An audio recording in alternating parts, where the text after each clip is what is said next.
A very good morning everyone. So myself is MD Yahya and today I am going to deal about gene therapy which is taken from the chapter biotechnology and its application. So let's start without delay. ठीक है, बात करते हैं gene therapy के बारे में, क्योंकि gene therapy एक बहुत बड़ी बात है। जैसे आज हम लोग क्या करते हैं कि अगर बीमार पड़ते हैं तो कुछ दवा खा लेते हैं, उससे हम लोगों को तुरंत रिलीफ मिल जाता है।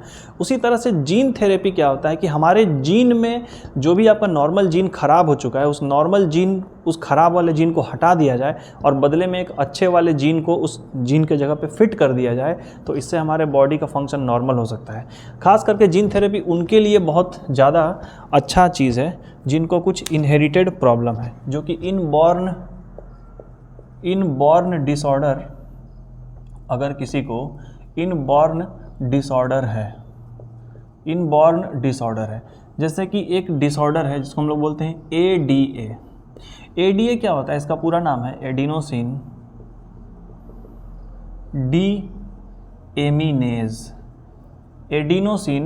डीएमीनेज। ये क्या है? ये एक तरह का हमारे बॉडी में एंजाइम होता है और इस एंजाइम का काम ये होता है कि ये हमारे बोन मैरो को हेल्दी बना देता है। बोन मैरो को ये क्या करता है?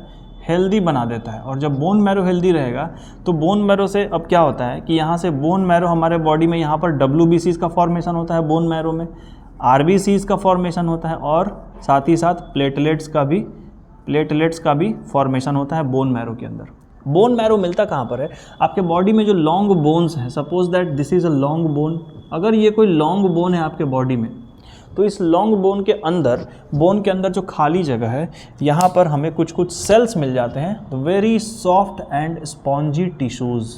एक तरह के ये टिश्यूज़ हैं और इसे ही हम कहते हैं बोन मैरो। ये कहलाएगा बोन मैरो। तो बोन मैरो का काम ये होता है कि बोन मैरो आपके बॉडी में क्या क्या बनाएगा? WBC, white blood cell. इसका काम क्या है? ये हमारे बॉडी में किसी भी बैक्टीरिया से लड़ता है, मतलब हम लोगों को इम्यूनिटी प्रोवाइड करेगा। Provide immunity. इम्यूनिटी का काम किस लिए है? To fight against disease. WBC क्या करता है? हमारे बॉडी में हम लोगों को इम्यूनिटी देता है और इसी इम्यूनिटी की वजह से हम लोग किसी भी बीमारी से लड़ सकते हैं और हम लोग हेल्दी रह सकते हैं। तो आपके बॉडी में WBC अगर चाहिए तो आपके बॉडी में बोन मैरो सेल का हेल्दी होना चाहिए। RBC का काम क्या है? ये क्या करेगा? रेड ब्लड सेल का फॉर्मेशन करेगा। RBCs formation. और RBC से क्या होता है हमारे बॉडी में? RBC में हीमोग्लोबिन होता है जो ऑक्सीजन को अपने साथ ट्रैप कर लेता है और पूरे बॉडी को ऑक्सीजन की सप्लाई करता है। तो RBC इंपॉर्टेंट है। प्लेटलेट्स क्या है? This is a blood clotting factor.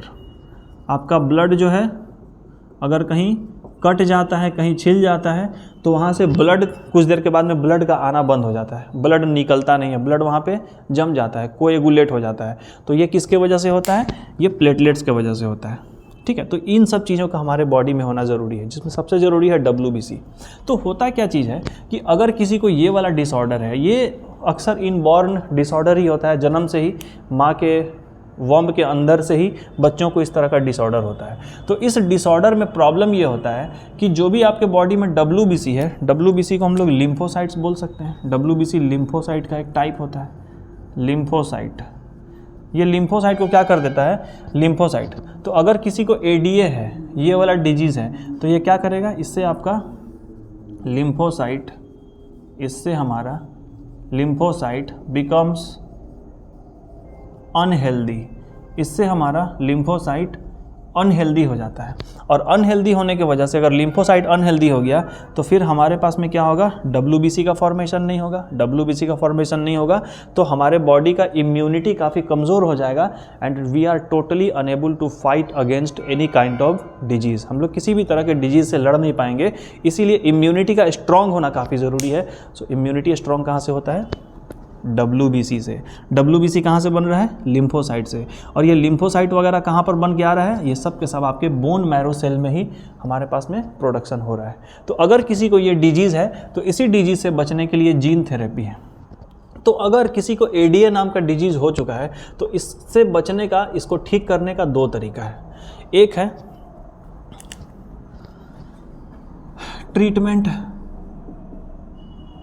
Treatment for ADA, adenosine deaminase के लिए ट्रीटमेंट क्या है? पहला treatment bone marrow transplantation, bone marrow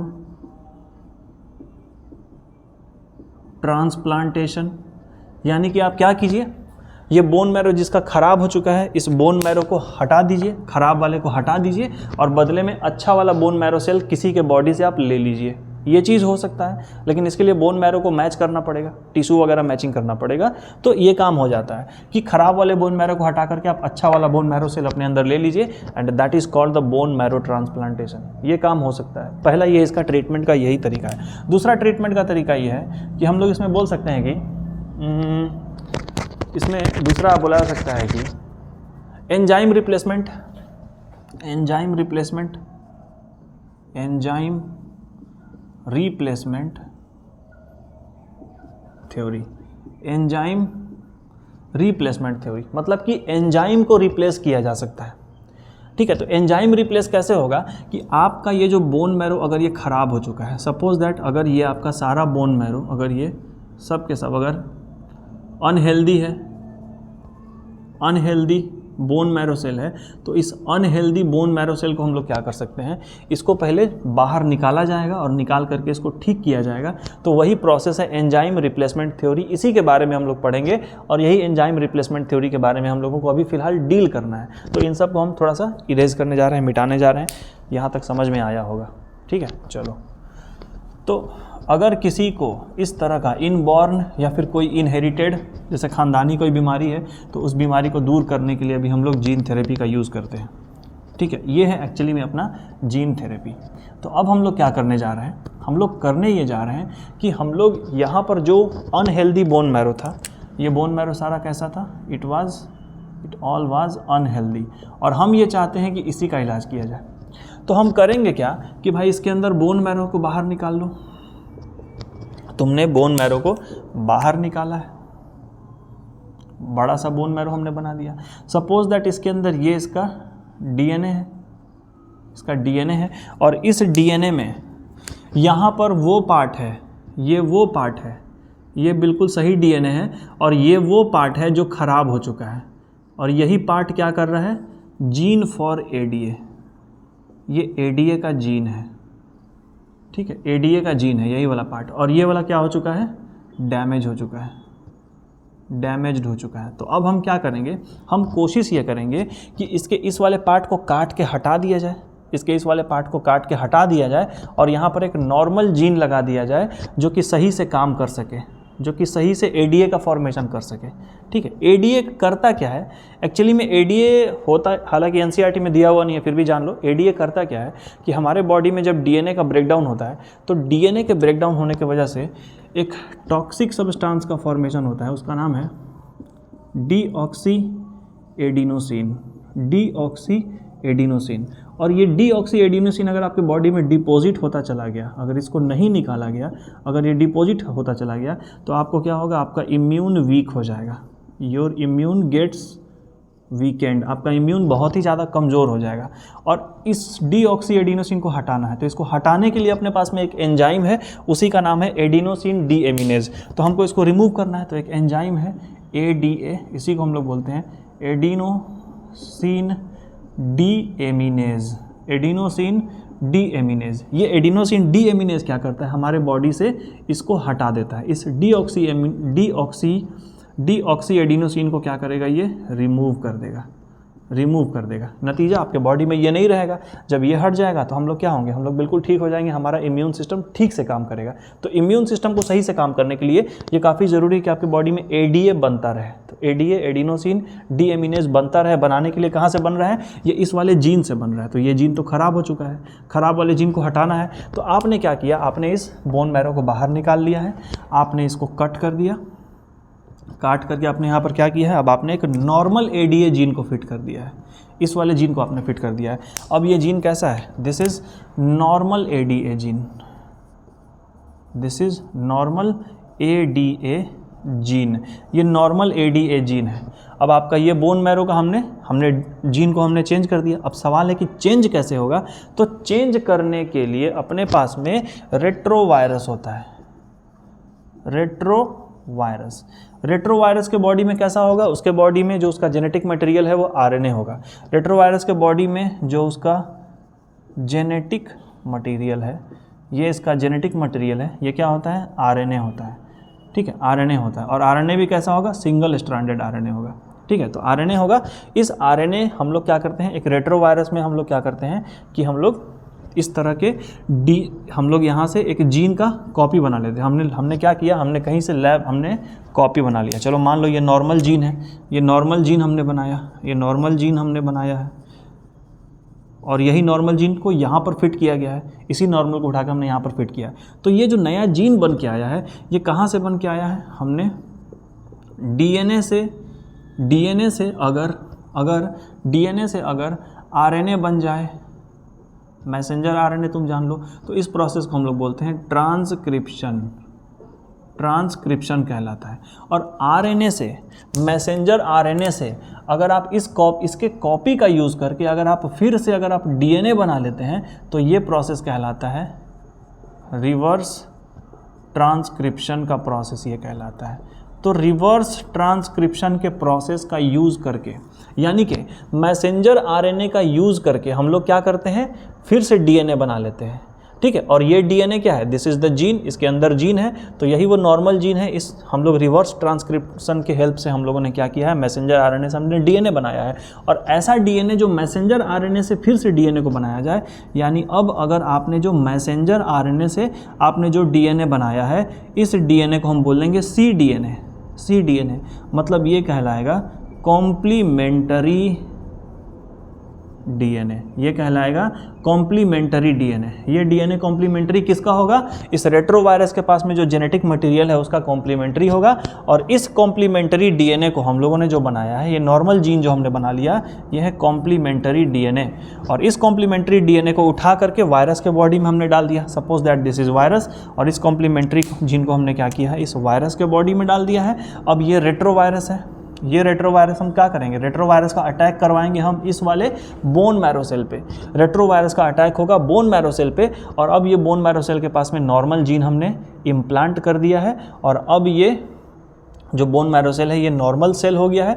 और अब इसको उठा करके हम क्या करेंगे, वापस यहीं पे एंटर कर देंगे। हमने यहाँ से बाहर निकाला था किसको, डैमेज वाले को, और अब हम क्या कर रहे हैं, उठा करके यहाँ पर अच्छे वाले, एक नॉर्मल वाले हम लोग यहाँ पर नॉर्मल वाले बोन मैरो सेल को डाल रहे हैं। इसी तरह से बोन मैरो का ट्रांसप्लांटेशन होता है, ट्रीटमेंट हो जाता है। और यहाँ पर एंजाइम रिप्लेसमेंट थ्योरी यही है। मतलब एंजाइम रिप्लेसमेंट थ्योरी में हमने क्या किया है कि हमने एक रेट्रोवायरस को लिया है, रिवर्स ट्रांसक्रिप्शन प्रोसेस का यूज़ करके हमने मैसेंजर आरएनए से हमने क्या किया है, cDNA बना लिया है। और इस cDNA को हम लोग क्या करेंगे, इस रेट्रोवायरस में डाल देंगे। इस रेट्रोवायरस को इस रेट्रोवायरस से आप अटैक करवा दो इस डैमेज वाले बोन मैरो सेल पे। डैमेज वाले बोन मैरो सेल में आपने अपना जीन ऑफ इंटरेस्ट डाल दिया है, और अब इसको इस बोन मैरो सेल को हम लोग उठा करके क्या करेंगे, वापस फिर से हम लोग ट्रांसप्लांट कर देंगे बोन मैरो के पास। मतलब कि इस बोन के अंदर हम लोग ट्रांसफ़र कर देंगे। तो अब जो जितना यहाँ पर इन्फेक्टेड था वो सब के सब कैसा हो जाएगा, सारा का सारा बोन मैरो सेल हेल्दी हो जाएगा।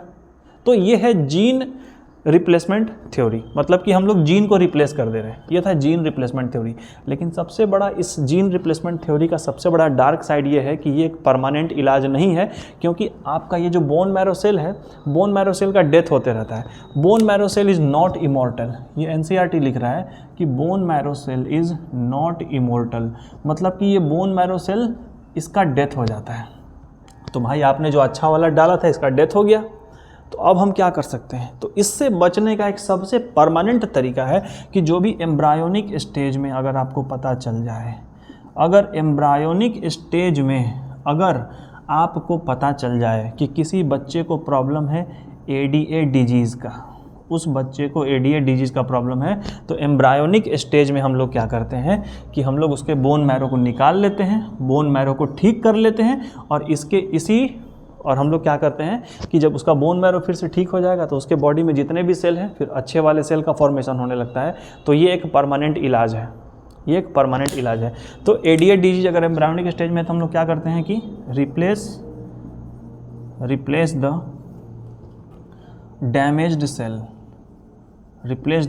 Damaged cell from embryo and attach and implanted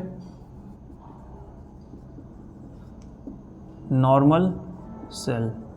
तो बच्चे के बॉडी में क्या है, बच्चे के बॉडी में बहुत सारा टोटीपोटेंट सेल होता है, उसी टोटीपोटेंट सेल से क्या होगा, धीरे धीरे अच्छा वाला सेल बनने लगेगा, तो उस बच्चे का डिजीज ठीक हो जाएगा। तो ये था आपका जीन थेरेपी। इसमें हम लोगों को मेनली हम लोगों ने क्या पढ़ा, एंजाइम रिप्लेसमेंट थ्योरी के बारे में पढ़ा है। इसके बारे में थोड़ा सा लिख देते हैं ताकि ध्यान रहेगा, प्रॉब्लम नहीं होगा। इसको मिटा दें। चलो देखो यहाँ पर 2-3 लाइन में इसको हम सिंपली लिख दे रहे हैं, ऐसे ही बस नॉर्मल। तुम इसको बाकी अपने लैंग्वेज में इसको तुम डिस्क्राइब कर सकते हो, थोड़ा लंबा कर सकते हो। एंजाइम रिप्लेसमेंट थ्योरी में हम लोग क्या करते हैं कि take out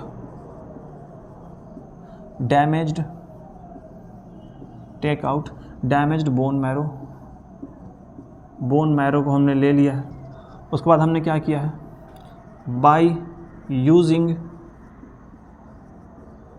reverse transcription we can produce cDNA, मतलब complementary DNA from RNA। RNA से हमने क्या किया है, cDNA बनाया है। RNA से हमने cDNA बनाया है, ठीक है। तो हमने बना लिया है by using reverse transcription we can produce cDNA from RNA। अब क्या करेंगे हम लोग, that cDNA entered into a retrovirus में हमने डाल दिया है। उसके बाद हम क्या करेंगे, दैट रेट्रोवायरस अटैक द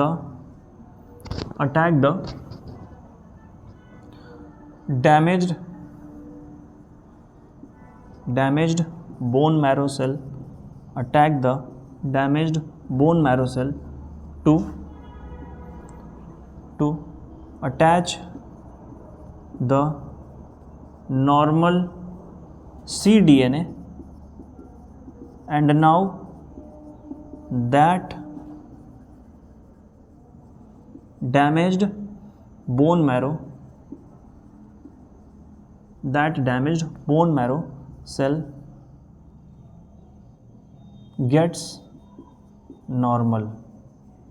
अब आपका डैमेज बोन मैरो सेल क्या हुआ, नॉर्मल हो चुका है, और हम उसी नॉर्मल को अब क्या करेंगे, हम वापस फिर से बॉडी में ट्रांसप्लांट कर देंगे। That normal bone marrow cell transplanted into body, transplanted into patient body. तो ये इतना सारा इसका ये प्रोसेस है, ठीक है। ये इसका इतना सारा प्रोसेस है। आई होप कि समझ में आया होगा।